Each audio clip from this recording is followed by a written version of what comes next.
Kearse with Elm City Cycling joining us this morning to talk a bit about that. And first of all, thanks for coming on in. You're welcome.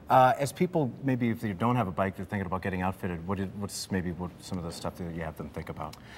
Definitely a helmet, of course. You know, you want to be safe, and so generally speaking, you want to make sure you have a properly fitting helmet. It is the law for children under 15 years of age, but it's really good advice for everybody.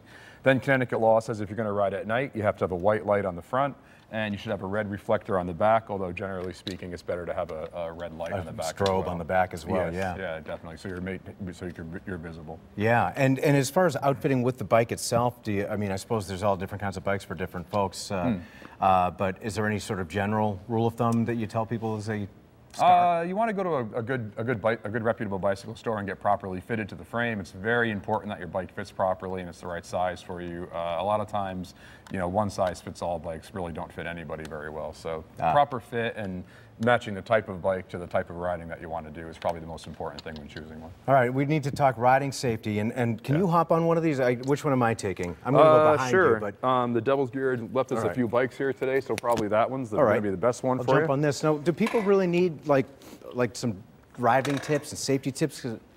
Yeah, definitely. The number one thing to keep in mind when you're riding is that cyclists are going to fare best when they act and they're treated as any other driver on the road. I see. Which means that you have to do the same things that the other drivers of cars are doing, motorcycles and mopeds. Yeah, you want to ride with traffic.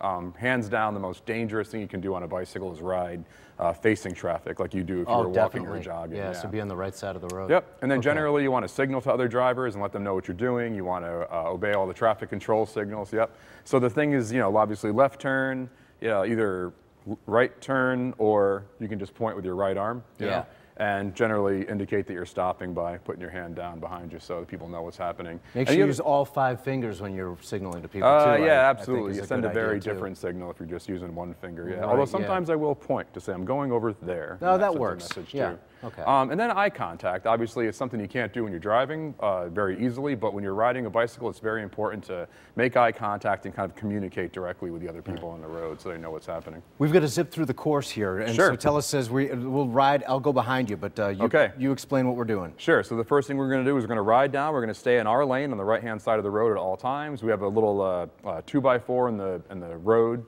there that's going to simulate a pothole or an obstacle. And the trick to getting over those types of things is to unweight, to kind of like loosen your grip on the handlebars a little bit, lift yourself up off the seat, and let your bike and your arms and your legs absorb a lot of the shock.